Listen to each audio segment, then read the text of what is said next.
ಅಮ್ಮ ಇಲ್ಲಿ ನೋಡ್ರಿ, ನೀವು ಇದು ತಗೋದ್ರಲಿಂತ ನಿಮ್ಗೆ ಏನ್ ಲಾಭ ಆಗ್ಯದ, ನಿಮ್ಗೆ ಏನ್ ಚಂದ ಅದ ಚಂದ ಇಲ್ಲ ಅಷ್ಟು ಕೇಳತ್ತೀನ್ರಿ ಅಮ್ಮ. ಕೊಯ್ಲಿ ಹೆಂಗಿತ್ರಿ ಹಂಗಿಲ್ಲ ಅದ್ರ ಒಂದಿಷ್ಟು ಹೇಳ್ತೀನಿ ಕೇಳ್ದಷ್ಟೇ. ಸರ್ ಸ್ಟಾರ್ಟ್ ಮಾಡಿ. ಅಮ್ಮ ನಮಸ್ಕಾರ ಅಮ್ಮ. ಸರ್ ನಮಸ್ಕಾರ ಸರ್. ಸರ್ ನಿಮ್ಗೆ ಏನ್ ಪ್ರಾಬ್ಲಮ್ ಐತ್ರಿ ಕೊಯ್ಲೆ? ನಿಮಗೆ ತೊಂದಿರ್ತೀರಿ, ಆರಾಮಿದ್ದಲ್ಲ. ಹಾಂ ರೀ. ಈಗ ತಗೊಂಡ್ಮ್ಯಾಕ ಆರಾಮ ಆಗ್ಯದ. ಮತ್ತೆ ರೀ ಅಮ್ಮ ನಿಮ್ಗೆ ರೀ?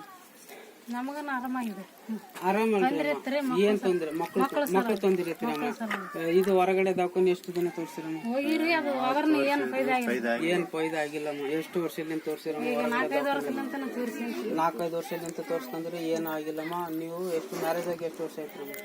12-13 ವರ್ಷ ಮೇಲೆ ಆಯ್ತು. 13 ವರ್ಷ ಮ್ಯಾಲ ಆಯ್ತ್ರಿ. ಇನ್ನಾದ್ರೂ ಮಕ್ಕಳಾಗಿಲ್ಲ. ಬಟ್ ಇದು ನಮ್ದು ಎಷ್ಟು ಪ್ರಾಡಕ್ಟ್ ತಗೋದ್ರಲಿಂತ ನಿಮ್ಗೆ ಎಷ್ಟು ದಿನದಲ್ಲಿ ನಿಮ್ಗೆ ರಿಸಲ್ಟ್ ಬಂತಮ್ಮ? ಒಂದು ವಾರದಾಗ ರಿಸಲ್ಟ್ ಬಂತಮ್ಮ. ಈಗ ದವಾಖಾನಿಗೆ ಹೋಗಿ ಚೆಕ್ ಮಾಡಿಸಿದ್ರಿ ಏನಂದ್ರಮ್ಮ ಡಾಕ್ಟರ್? ಏನಾಗಿದೆ ಅಂದಮ್ಮ? ಹುಷಾರಿ ನಿಂತಂತ ಹೇಳಿದ್ರಮ್ಮ. ಈಗ ಎಷ್ಟು ತಿಂಗಳು ಅಂತ ಹೇಳಿದ್ರಮ್ಮ? ಹೆಂಗ ಅಮ್ಮ? ಎಷ್ಟಿದೆ ಹೆಂಗ ಪ್ರಾಡಕ್ಟ್? ಎಷ್ಟಿದೆ ಪ್ರಾಡಕ್ಟ್ ಅಲ್ಲಿ ದಮ್ ಇದೆ ಅಮ್ಮ? ಸರಿಯಾಗಲ್ಲ ನಿಮ್ಗೆ ಅಲ್ಟಿಮೇಟ್ ರಿಸಲ್ಟ್ ಬಂದ?